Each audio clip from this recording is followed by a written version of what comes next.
everybody, welcome to California Bountiful. I'm your host, Tracy Sellers, and today we're spending the day in beautiful San Diego. Can you ask for anything more? Well, when you come to San Diego and you want to talk about food, there's really only one guy you need to talk to, Ralph Rubio.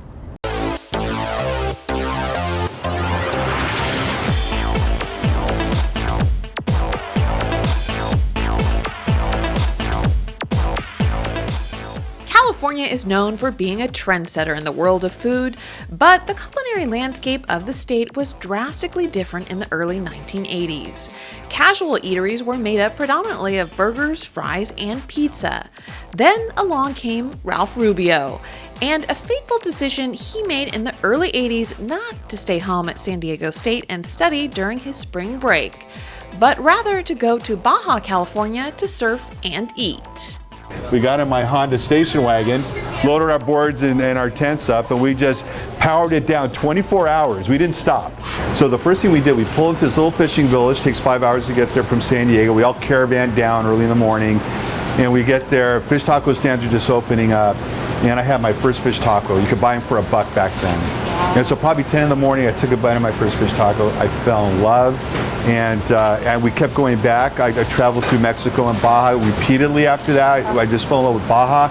Ate more fish tacos, and one time I was sitting there at my favorite fish taco stand. I see all these other college students eating fish tacos, and then I get the great idea to why not open a restaurant in San Diego serving fish tacos, because nobody was doing that. From that simple idea came this: Ralph Rubio's highly successful chain of fast food eateries named Rubio's. That's the first store. It looks much different now.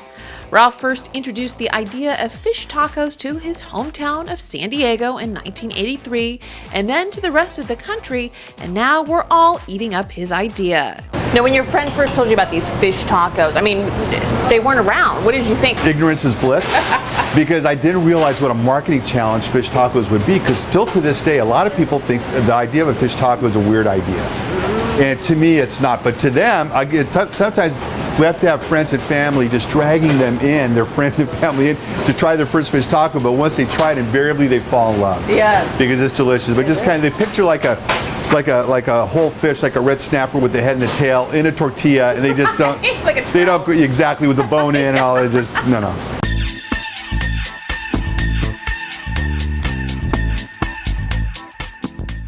This is some blackened Ono. Since opening in 1983, Ralph estimates they've sold an astounding 150 million fish tacos. Their secret to success is simple: stick to the basic recipe and use fresh California-grown ingredients to add dimension and taste to their meals. People eat with their eyes as well, and so the presentation is extremely important. Each year, they go through a staggering 1.4 million pounds each of cabbage, lettuce, tomatoes, and onions, all from California. But the one item they depend on to add fresh California flavor onto the fish taco are these.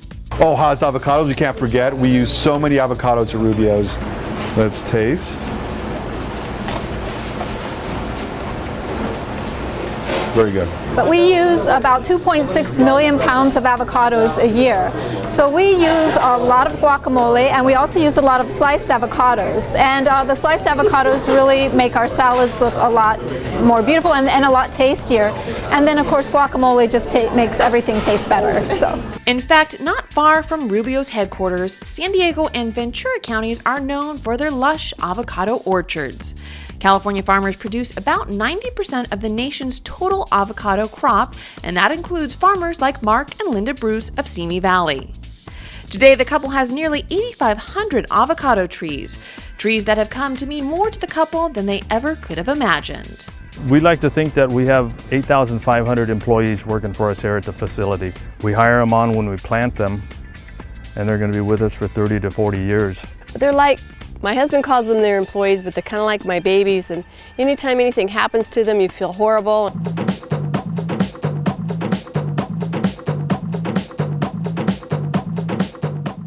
Each avocado is hand-picked, making sure the stem is trimmed off so it doesn't scrape or bruise other avocados when it is packed, and the fruit is then driven about 30 miles to Mission Produce in Oxnard, one of the world's largest processors of avocados. They process upwards of 650,000 pounds of fruit a day and are shipping it across the country and the world as well. In fact, these avocados most likely will end up in grocery stores, club stores, and restaurants like Rubio's, sometimes within a day or two of being picked. Well, these were just harvested today. First thing we'll do is hydrocool this fruit through this hydrocooler behind us, get this field heat out of it. And from there, it will go into that cold storage room for staging for either packing tonight or first thing in the morning. Avocados are rising in popularity, with consumption continuing to grow, which is good news for folks at Rubio's as they continue to make more and more tasty treats for us to enjoy. This is a fish taco special. We start with fresh guacamole, melted cheese. We add our beer battered fish. And then again, we put the white sauce and the mild red salsa. Again, everything, all the flavors and ingredients have to work together. They all have a role. And it's a very social business. It's a lot of fun. I mean, people love to eat. And so, you know, we feel good every day because we're serving delicious, fresh, tasty food to people. We're actually doing a service to people.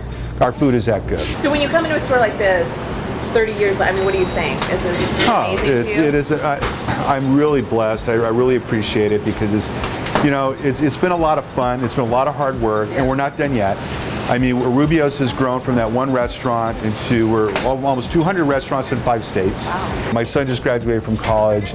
He thinks he might want to come work at Rubio's one day, so I suggested he go get some experience somewhere else. And who knows, maybe when he comes around 6 or 7 years from now, maybe he's got a role to play in growing Rubio's further. I mean, there's the East Coast, there's international. You could do fish pizza. No. Those are his 2 big ideas, either Italian or maybe Rubio's. So we'll see. He's young. I thought I was on.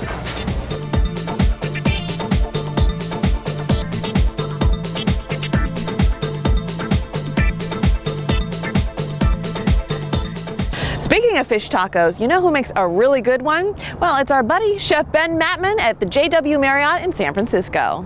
Hi, welcome to Level 3 Kitchen. I'm Chef Ben Mattman. Today we're going to do some fish tacos with avocado and mango slaw. First thing you want to do is grab your tortillas. We're going to warm them up. Next, you're going to want to season up your fish. I have some sea bass here, a little bit of salt, pepper, and I have some chili, cumin, mixed with a little bit of paprika, some garlic oil, and squeeze a lime. Now you're going to want to cook your fish in a nice hot skillet.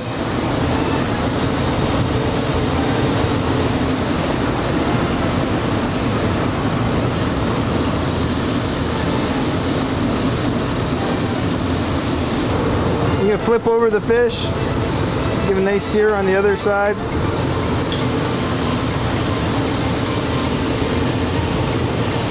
So sea bass here is ready to go. I'm just going to remove it from the heat.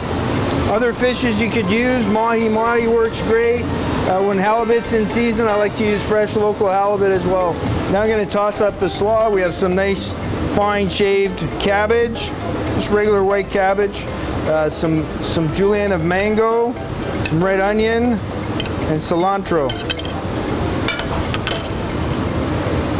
Add a little bit of our seasoning, salt, pepper, cumin, chili, fresh ground pepper. Squeeze the lime. A little bit of garlic, oil.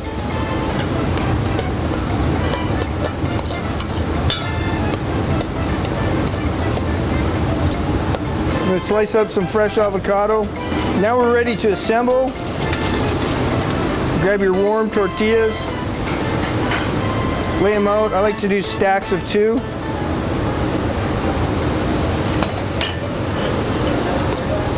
Put down some of the mango slaw.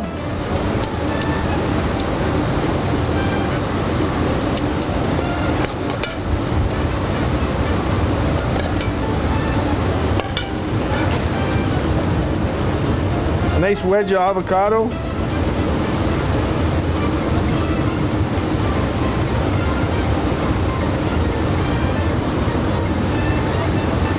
Sea bass. Now I'm going to drizzle a little crema.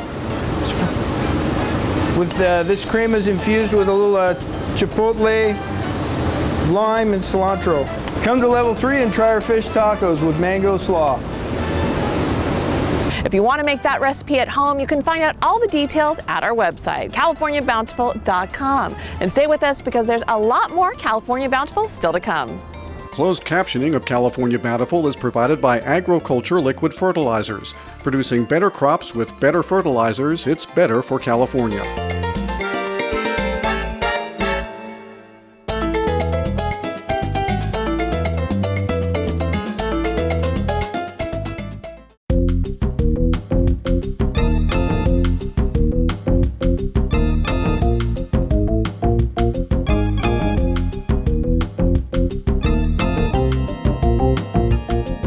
So farm to fork means maybe mixed greens and potatoes right now, and in a month it's going to mean asparagus, and a month after that it'll mean strawberries, and then apricots, and then peaches and nectarines, and then apples and pears will come, and then it'll be time for winter squash.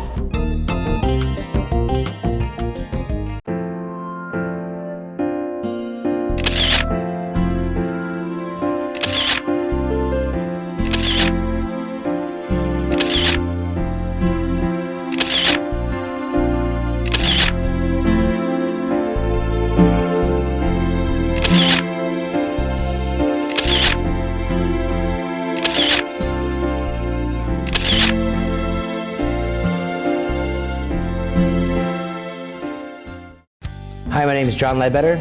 I work at Boca Nova Restaurant in Jack London Square, Oakland, California. I love cooking with simple ingredients, seasonal ingredients. I like using the right things at the right times, and I like to do 10 ingredients or less, preferably always. What we do in this business is we highlight food. And you can't highlight food unless you're using the best of what you can get. And if you can't do that, you should either try to do it or you should go do something else.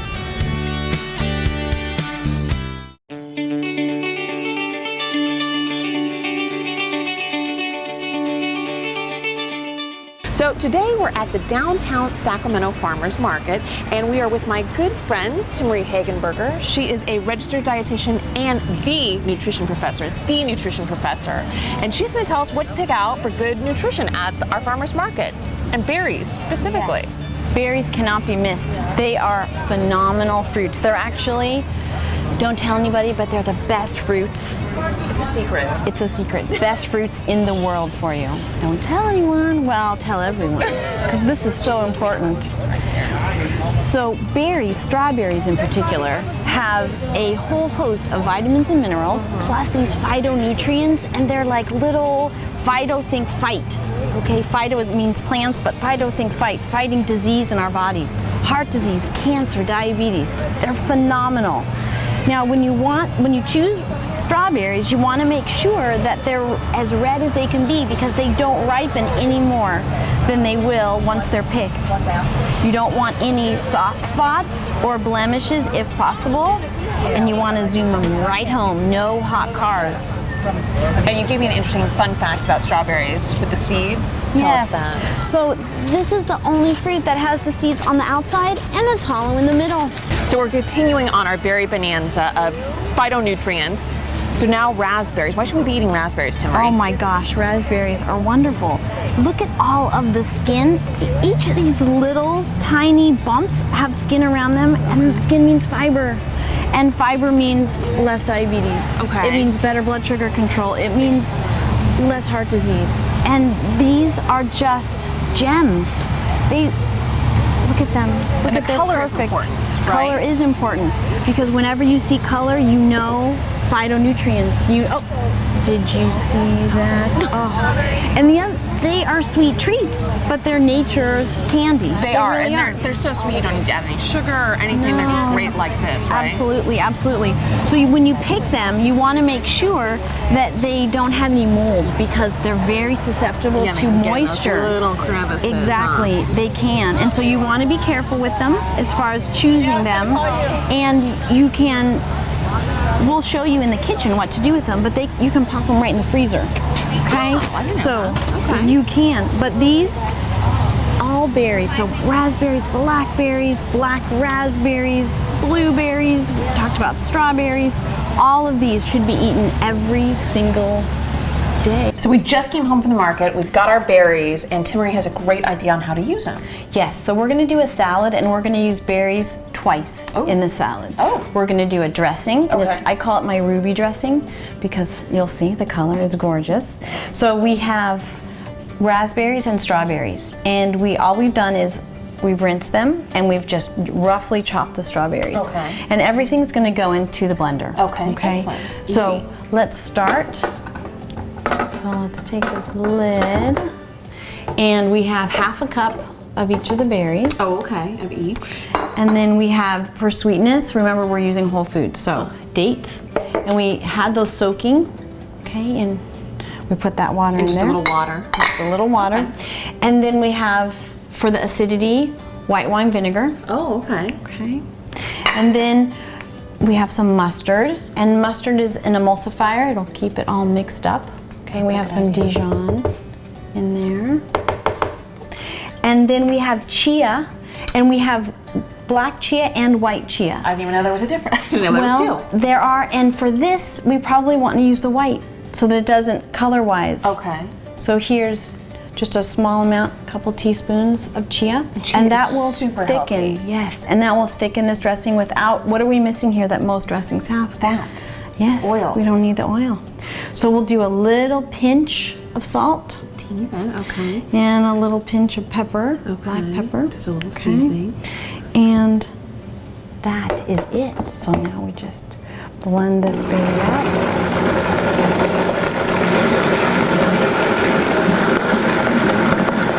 So we finished making our dressing, and we took it out of the mixer and put it in a little squeeze bottle. You don't have to do that, but we wanted to be fancy, right? Yes. So now we're ready to dress our salad. You've already assembled it a little bit here, but tell me what's in here. Okay, so this is the strawberry, avocado, and greens salad with the ruby dressing. So we have mixed greens as well as some spinach. We have some sliced strawberries from the farmer's market, and then some avocado and scallions. And we're gonna add our ruby dressing and then some toasted sunflower seeds. Just a little crunch. Yes. Oh, that's beautiful. So you can get kind of fancy there. Fancy. Okay, and add those. Just a little, couple little at the top. Put as many as you want, right? Exactly. And super healthy. Yes. Your farmer's market meal right there. Delicious and nutritious. Awesome, love it, thank you.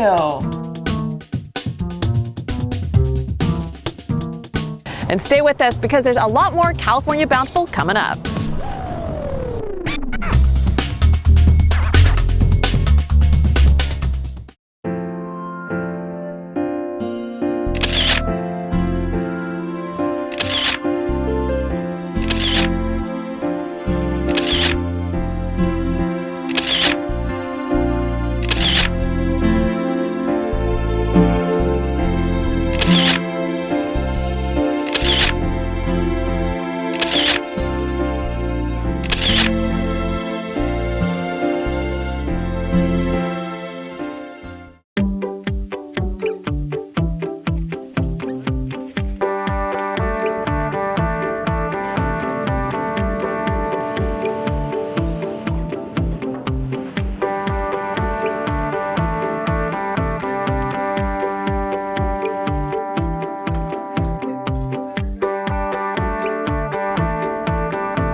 Welcome back to California Bountiful. You know, the great thing about California is there is always something being harvested, like at this farm. Check it out.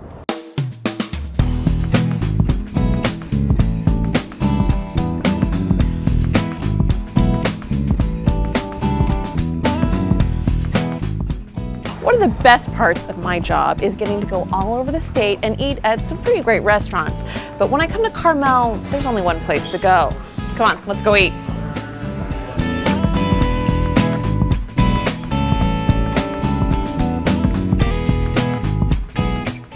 On the Central Coast, people have a wide variety of places to eat, but for those of you like me who enjoy an authentic Italian meal, this is the place to go, Cantinetta Luca. Continually named as one of Carmel's best restaurants, this hip, casual eatery has a buzz among both critics and customers that most restaurants would die for. Cuisine here is simple Italian cuisine. And that vibe begins and ends in the kitchen, where Chef Jason whips up dish after dish of mouth-watering plates that both entice the customers and highlight what the region is really known for: lots of fresh local ingredients. Cantinetta Luca, I hope, has a reputation of using or trying to use local ingredients, local purveyors, as close as possible, as close to home as possible. Situated so close to the Salinas Valley, the salad bowl of the world, fresh fruits and vegetables are all around, and highlighting them is one of Jason's easiest tasks, especially when he's got all kinds of new ones hitting the plates, like his personal favorite, broccolini. So broccolini can be steamed, it can be sauteed, it can be chopped up, it can be left whole. You can use the stems for one preparation, you can use the florets for another preparation. It's just very versatile and very consistent. And consistency is the name of the game at Mann's Packing in Salinas. Started in the 1930s by H.W. Mann, a young Stanford graduate who came to Salinas looking for opportunity, he found it growing broccoli of all things. Today, Mann's Packing has grown to become the largest shipper of broccoli in the world, but always with an eye to the future and new products, including their most recognizable new invention, broccolini.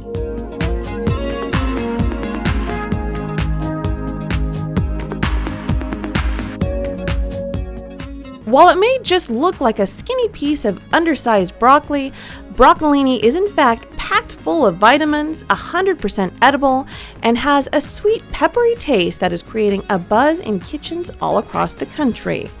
And it's all part of the inventiveness and creativity that one company has built a reputation on that, like broccolini's fan base, will continue to grow well into the future.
Today you're in the kitchen with Carrie Hills. I'm the chef here at the Red Door in the Wellington and Mission Hills in San Diego.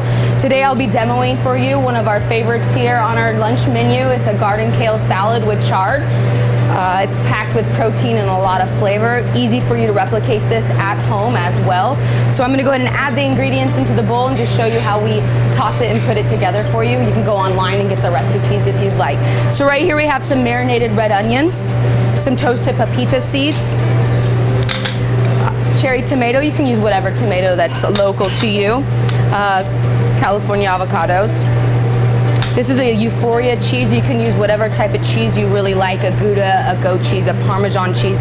This is a Euphoria, which is in the Gouda family. Super nutty, rich, and has a little salt to it as well, so it goes really well with this.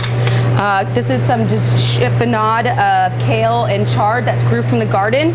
You can either do one or the other. You can combine it. What other dark greens you might have? You might have beet tops that work really well. Fennel tops in here as well. Anything that's really dense and nutritionally dense and green works really well with this. We have some quinoa that's been cooked off and chilled. We're adding into this as well. I'm going to go ahead and take the rosemary vinaigrette. We're going to heat this up with some cooked off bacon. Just gonna heat this up and make it a warm bacon vinaigrette that will toss into this salad, which breaks down some of that fibrousness in the greens, which makes it really nice. And the flavors with bacon and eggs. Who doesn't like that, right?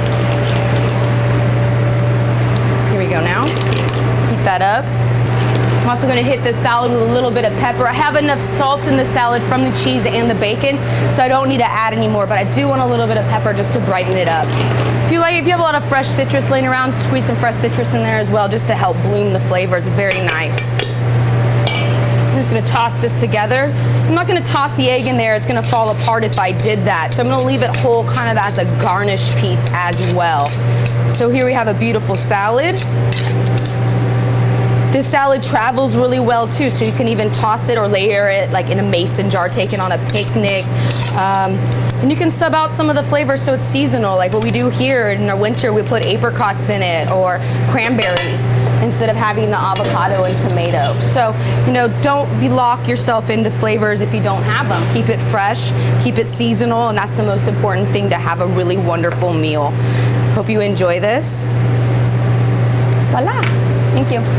Well, we're all out of time for today's show. If you like any of the information about the stories you've seen today or the recipes, you can find it all out at our website, californiabountiful.com. And you can always go to our Facebook site too. Let us know what you think about the show and check out some behind the scenes photos from our trip here to San Diego. I have a couple hours of sunshine left, so I'm going to go enjoy San Diego a little bit more, but we will see you again next week on California Bountiful.